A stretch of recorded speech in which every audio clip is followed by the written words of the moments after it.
이 손 움직임 궤적에 따른 힘의 방향, 그리고 활용에 따른 힘의 타이밍을 조합해보면 이런 결론을 내릴 수가 있어요.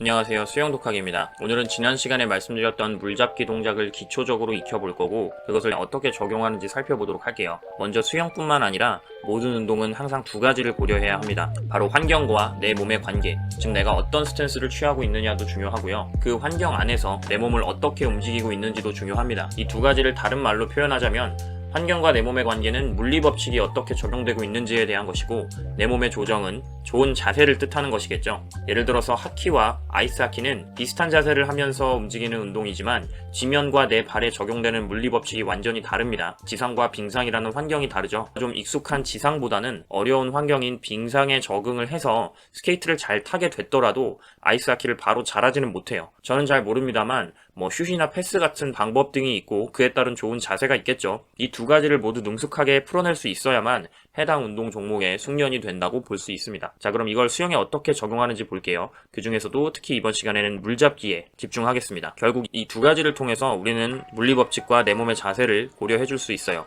바로 손의 움직임 궤적과 팔을 젓는 스트로크의 주동근을 파악하는 일입니다. 이 두 가지로 힘을 쓰는 방향과 힘을 쓰는 타이밍에 대해서 집중을 해볼 거예요. 아직 양팔 저병을 하기 전인데 왜 이런 것들을 고려하고 물잡기를 하냐면요, 양팔 저병에서 이 물잡기는 선택이 아닌 필수이기 때문이에요. 한팔 저병일 때는 물잡기를 하지 않아도 동작을 할 수는 있습니다. 지난 영상에서 한팔 저병 하는 거 보여드렸죠. 어깨가 물에 조금이라도 잠겨 있다면 팔이 이렇게 끌리게 돼요. 근데 같은 높이의 몸이 위치해 있더라도 자유형 혹은 한팔 저병처럼 몸을 회전시켜버리면 한쪽 어깨는 물속에 더 들어가지만 반대쪽 어깨는 그만큼 출수되기 때문에 팔을 아주 손쉽게 되돌릴 수 있습니다. 양팔 저병은 팔이 저항을 만들지 않고 물 밖으로 되돌려 오려면 몸이 조금 더 올라와야 하는 거예요. 한팔 저병보다는 말이죠. 그런데 이게 쉽지가 않습니다. 왜냐하면 물을 아래로 눌러서 위로 올라오는 게 아니라 대각선 앞쪽으로 나아가야 하기 때문인데요. 즉 물을 아래로 누르는 게 아니라 뒤로 밀어줘야 하는 거죠. 양팔 저병에서의 뒤쪽이란 수면과 수평이 되는 앞뒤가 아니고요, 수영하는 사람의 머리 쪽에서 발 쪽, 그러니까 대각선 위쪽이 되는 겁니다. 이 팔로 물을 밀어주는 자세 자체는 자유형과 저병이 크게 다르지 않아요. 그래서 물잡기는 기본적으로 똑같습니다. 앞으로만 가게 만들어주는 거예요. 엉덩이가 오르락 내리락 하는 웨이브는 몸과 킥으로 만들어주는 거라고 말씀드렸죠. 하체 롤링이나 웨이브를 해서 몸의 균형을 잡고 영법 자체의 디자인을 해주는 건 기본적으로 킥의 역할이고요. 자유형이 됐든 저병이 됐든 물을 머리 쪽에서 발끝 쪽으로 밀어서 전진시키는 추진 동작은 주로 팔 동작이 하는 겁니다. 자, 이제 손의 궤적을 한번 살펴볼까요? 우리가 기초 자유형에서는 팔을 크게 한 바퀴 돌리는 궤적이 나오면 내 팔 길이만큼 물을 아래로 누르고 그 다음 뒤로 밀게 될 거예요. 그런데 팔꿈치를 구부리는 물잡기 동작을 해주면 팔꿈치를 구부리는 만큼 팔이 물속으로 얕게 내려가게 되겠죠. 그렇기 때문에 물을 누르는 방향은 힘이 좀 줄어들고 뒤로 밀어내는 방향은 그대로 유지가 될 겁니다. 즉 물을 누르느라 힘을 낭비하게 되는 게 좀 없어지겠죠. 그리고 손의 움직임 궤적이 원형이 아닌 타원형이 되는 겁니다. 그리고 나면 아래로 누르는 부분과 위로 퍼올리는 부분은 상당히 줄고 뒤로 밀어내는 부분은 더 늘어났음을 확인할 수가 있어요. 그래서 훨씬 효율적인 움직임이 되는 겁니다. 이 손의 궤적이 왜 중요하냐면요, 제가 이렇게 팔을 세 부위로 나눠서 설명드렸죠. 우리가 수영을 할 때 면적이 상당히 좁은 손에 50 정도의 저항이 걸리고 윗팔과 아랫팔을 합쳐서 나머지 50%의 저항이 생깁니다. 이 면적에 비해서는 손이 상당히 저항을 많이 만들어내는 중요한 역할을 한다고 볼 수 있어요. 그래서 이 손바닥에서 저항을 만든다는 것은 밧줄타기 운동하고 비교를 한번 해보도록 할게요. 몸의 중심선에서 손이 이렇게 멀면 힘을 쓰기도 어렵고 효율도 떨어질 거예요. 반면 손을 몸의 중심선 가까이 붙이게 되면 밧줄을 타고 올라가기 훨씬 쉬워집니다. 힘의 방향도 좋아지고 힘을 쓰기도 좋아지고요. 옆에서 보지 않고 앞에서 봐도 마찬가지예요. 몸의 중심선에서 양손이 이렇게 멀어지면 쓸데없이 힘들어요. 줄 두 개를 잡고 올라가는 것보다는 몸의 중심선 가까운 줄 하나를 당기면서 올라가는 게 훨씬 쉬울 거예요. 기본적으로 우리가 물속에서 물잡기를 하는 이유와 원리도 이와 비슷하다고 생각하시면 됩니다. 자, 그럼 이제 이 밧줄 타기와 같이 힘을 쓸 때 스트로크의 주동근이 어딘지 파악해보고요, 그로 인해 언제 힘을 써야 하는지 보도록 할게요. 자유형 팔 동작에서도 말씀드렸지만 우리 팔은 회전하는 것이 아니라 옆으로 외전과 내전만 반복합니다. 이때 팔이 머리 위로 올라가 있으면 팔꿈치가 몸에서 멀죠? 옆으로 팔이 내려오면서 팔꿈치가 몸에 붙는 동작이에요. 이게 우리가 당기는 동작을 할 때 주요 사용하는 힘입니다. 제가 당기기 운동이라고 실제로 검색을 해봤어요. 그냥 첫 번째로 나오는 아무 사이트나 들어가 봤습니다. 당기기 운동은 등 운동이라고 되어 있고요. 대표적인 운동이 몇 가지 소개되고 있는데 그 중에 풀업, 즉 턱걸이가 눈에 띄네요. 등 운동, 당기기 운동의 아주 대표적인 운동이라고 돼 있죠. 이 턱걸이를 할 때 어떤 근육들이 개입되는지 살펴볼까요? 상당히 많은 근육들이 힘을 쓰는데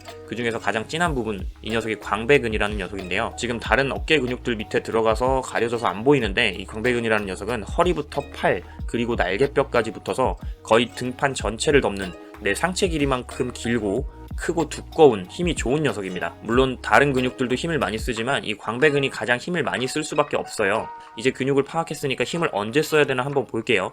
이해를 돕기 위해서 다른 근육을 한번 보겠습니다. 팔꿈치를 구부려주는 알통, 이두 근육을 좀 볼게요. 왼쪽에 있는 사람은 팔이 거의 펴져 있고 오른쪽에 있는 사람은 약간 구부러져 있죠. 왼쪽 사람이 완전히 펴진 팔을 조금 구부릴 때가 힘이 셀까요? 아니면 오른쪽에 있는 사람이 팔을 완전히 구부릴 때가 힘이 더 셀까요? 이에 대한 답은 여러분이 경험상 혹은 직관적으로 이미 알고 계실 거예요. 오른쪽에 있는 사람이죠. 왜냐하면 근 길이는 근 활성도에 반비례하기 때문입니다. 근육이 완전히 이완된 상태에서 약간 수축할 때보다는 약간 수축한 상태에서 완전히 수축하면서 길이가 짧아질수록 힘을 더 쓰기 좋다는 말이에요. 즉 팔이 완전히 펴진 상태에서 턱걸이를 시작하는 전반부보다는 어느 정도 올라간 이후에 광배근이 좀 짧아졌을 때 완전히 올라가는 후반부에서 힘을 더 쓰기 좋다는 이야기입니다. 이 손 움직임 궤적에 따른 힘의 방향 그리고 광배근 활용에 따른 힘의 타이밍을 조합해보면 이런 결론을 내릴 수가 있어요. 물을 아래로 누르면서 광배근이 힘을 잘 쓸 수 없는 스트로크의 앞부분에서는 살살 물을 잡아주고 물을 뒤로 밀 수 있으면서도 광배근이 힘을 쓸 수 있는 중간 부분에서 힘을 폭발적으로 사용합니다. 그리고 마지막 손바닥이 위를 보면서 더 이상 물을 뒤로 밀어줄 수 없을 때는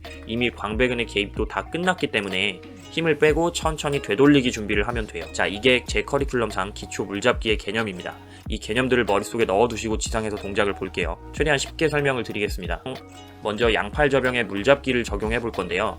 평형 팔 동작을 변형해 볼 거예요. 우리가 원래 평형을 할 때는 머리를 들면서 호흡을 하기 때문에 물속에 있는 내 손을 보일 수가 없거든요. 이거를 머리를 들어 숨을 쉬지 않고 팔 동작만 한다고 생각해 보시면 얼굴 앞 정도에서 손이 모이게 될 거예요. 그리고 거기서 모인 손을 앞으로 뻗어주는 게 아니라 자유형처럼 뒤로 밀어주시면 됩니다. 양팔 동시에요. 평형을 하듯 팔을 옆으로 벌렸다가 팔꿈치를 구부리고요. 그대로 손바닥을, 즉 물을 뒤로 밀어줍니다. 다시 한번 볼게요. 팔을 벌렸다 손을 모으고 자유형처럼 뒤로. 여기에 되돌리기까지 바로 붙여볼까요? 방금 한 것처럼 얼굴 앞에서 손을 모으고 물을 뒤로 미는 겁니다. 이 얼굴 앞에 손을 모으는 게 물잡기고요. 뒤로 미는 게 푸시해서 앞으로 나가는 거예요. 거기에 되돌리기를 양팔 동시에 해주시면 돼요. 이 동작에 숫자를 한번 붙여볼까요? 물을 잡는 동작을 한 번에 한 동작으로 하고 둘이라고 할게요. 셋에서 물을 밀어내서 팔에 몸에 붙이는 거. 자유형 팔 움직임하고 똑같고요. 새끼손가락부터 리드해서 되돌리는 것 자유형하고 똑같습니다. 동작은 두 동작인데 하나, 둘이 아니라 둘, 셋이라고 넘버링을 할 거예요.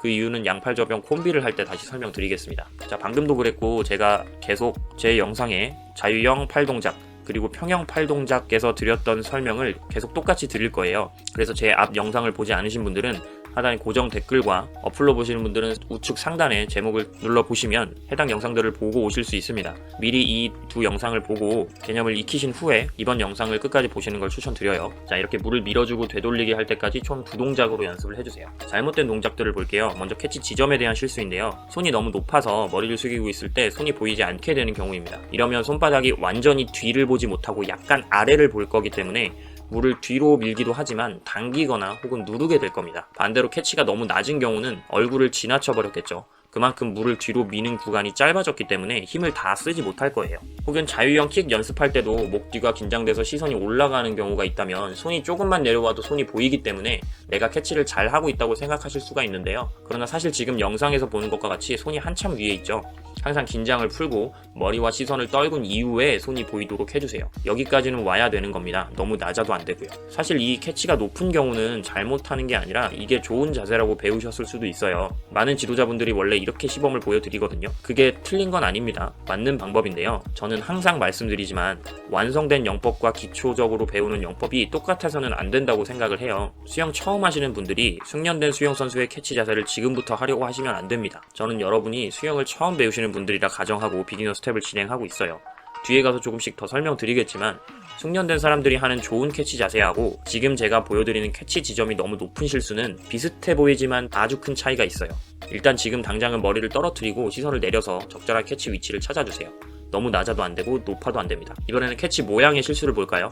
이건 평형 팔 동작을 할 때 밟던 실수들과 거의 유사하기 때문에 특별한 설명 없이 빨리 지나갈게요. 팔꿈치가 니은자가 아닌 기역자가 돼야 돼요. 손바닥의 뒤를 보면서 물을 밀어줄 수 있어야 되기 때문이죠. 이번엔 캐치가 아니라 물을 밀어내는 피니쉬 부분입니다. 팔이 몸에서 벗어난 경우에 이것도 자유형 팔 동작과 설명이 중복되기 때문에 생략하겠습니다. 하나 더 추가가 되는 부분은 팔꿈치를 몸에 붙이면 광배근의 개입이 다 끝난다는 거예요. 사실 손이 허벅지에 올 때까지 물을 밀 필요도 없습니다. 팔꿈치가 몸에 붙었다면 스트로크는 다 끝난 거예요. 이것도 마찬가지 자유형 되돌리기 실수에서 말씀드렸죠. 손등이 먼저 리드하면서 팔을 곧게 쭉 뻗어서 되돌려야 해요.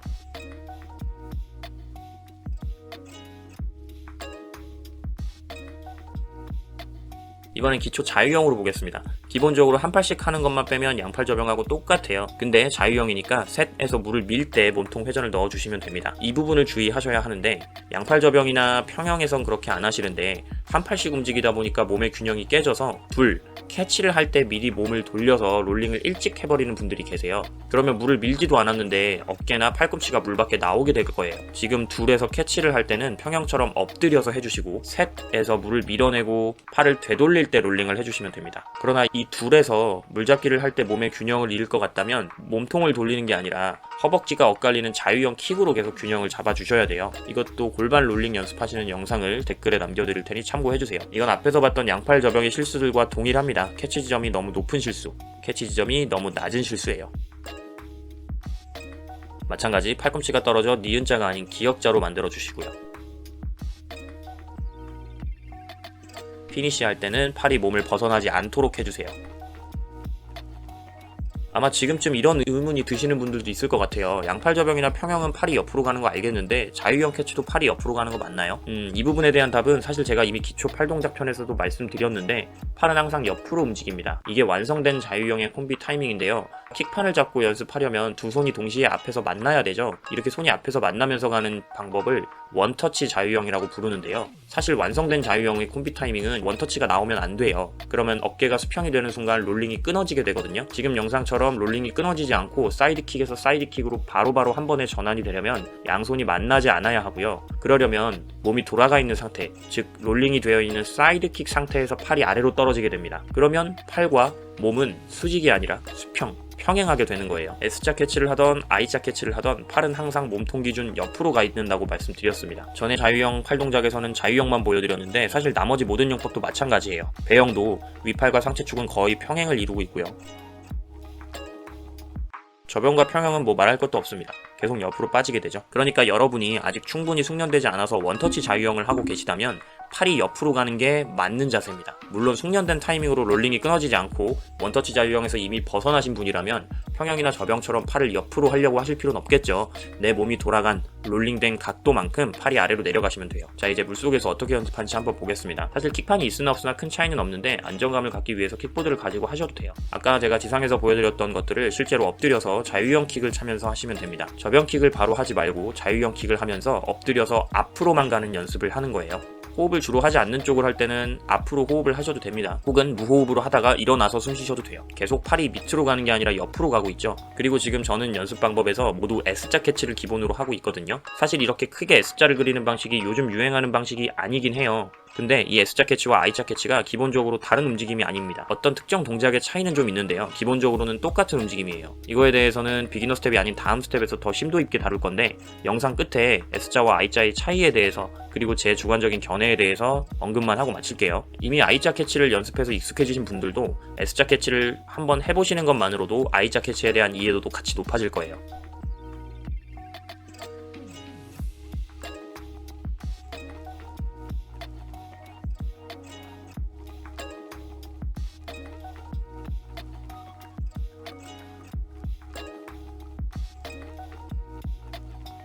자, 양팔 움직임은 훨씬 쉽습니다. 롤링이 없기 때문에 어떻게 보면 더 간단해요. 다만 팔을 물속에서 되돌릴 거기 때문에 평형 비슷하게 대충 저항 없이 돌려주세요. 지금은 캐치 이후 미는 동작까지만 연습하기 때문에 되돌리는 동작에서는 크게 의미가 없습니다. 둘, 셋 동작을 끊어서도 해보세요. 둘, 물잡기에서는 힘을 쓰지 않기 때문에 속도가 그다지 빨라지지 않아요. 셋 하면서 물을 밀 때는 제 몸이 앞으로 훅 전진하는 모습이 보이죠? 언제 힘을 써야 하는지 앞에서 다 설명드렸습니다. 캐치, 물잡기는 물을 세게 당기거나 밑으로 누르는 게 아니라 최대한 천천히 살살 해주세요.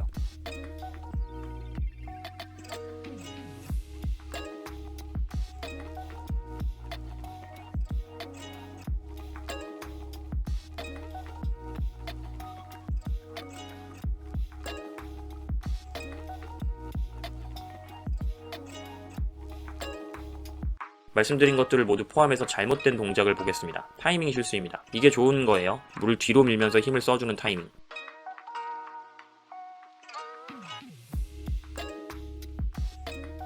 이거는 자세는 잘 만들어줬는데 팔꿈치를 구부리면서 물을 잡아 당기는 부분에서 힘을 쓰고 있기 때문에 힘은 많이 쓰는데 앞으로 잘 안 나가는 느낌이 들 거예요. 캐치 동작은 강하고 빠르게 해주는 게 아니라 부드럽게 살살 해준다고 생각해주세요. 사실 이 물을 다루는 방법은 제가 자유형 킥에서도 말씀드렸는데 강하고 직선적인 움직임이 아니라 항상 부드럽고 곡선적인 움직임이 기본이 돼야 합니다. 물은 고체가 아닌 유체이기 때문이에요. 팔꿈치를 구부리는 캐치 동작 자체를 잘 못하고 있죠. 그래서 물을 당기지도 밀지도 못하고 그냥 아래로 누르고만 있어요. 그러다 보니 상체가 물 밖으로 떠버리죠. 반복적으로 봤던 실수입니다. 손이 앞에 있는 경우, 아까 말씀드린 것처럼 시선이 너무 올라오면서 팔이 앞에 있게 되고 그러면 잡아당기게 될 수 있어요. 혹은 누르거나요. 양팔로 할 때도 마찬가지죠. 살짝 잡아당기면서 몸이 상승하죠. 손바닥이 완전히 뒤를 보지 못하고 약간 아래를 보기 때문입니다. 이번엔 손이 중심선을 옆으로 벗어난 경우에요. 시선이 항상 중요하다고 말씀드렸습니다. 여기서 롤링까지 나오면 더 심각해지는 거고요. 둘에서는 롤링 없이, 셋에서 롤링 해주세요. 이번엔 연습 방법 실수인데요. 양팔로 저으면서 그냥 머리를 숙이고 무호흡으로 앞으로만 가세요. 머리를 들어서 숨 쉬려고 하면 지금 당장 숙련이 안 된 분들은 물을 누르거나 당기실 수가 있어요. 이거는 팔에 힘을 쓰면서 저병킥을 차버렸는데 출스킥도 아니고 입수킥을 차서 내려가고 있네요. 킥은 지금 단계에서는 그냥 자유형 킥으로 앞으로만 가면서 연습해보세요.